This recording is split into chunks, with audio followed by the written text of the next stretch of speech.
Nahihirapan ka rin ba maghanap ng buko lalo na yung nakatira sa ibang bansa?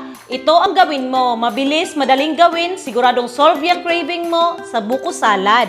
Maglagay ng 3 tasang tubig, 1 cup na gata, tapos mga 6 na kutsarang bitsin. Charot lang, asukal to.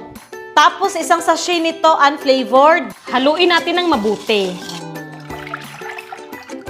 Buksan ang apoy sa mahina lang. Tapos ukayin paminsan-minsan hanggang kumulo.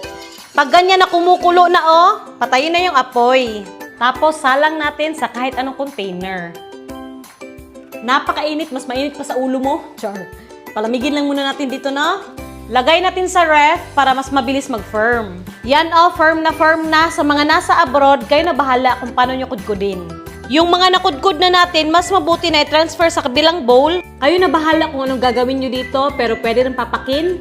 Ako, buko salad na this. Fruit cocktail, yung maliit na lata. Isang pack ng all-purpose cream, pwede kahit anong brand ha. Kalahating lata ng condensed, ubusin mo kung gusto mo ng mas matamis. Haluin muna. Yan, halong-halo na. Tsaka natin ihalo sa buko salad. Hi!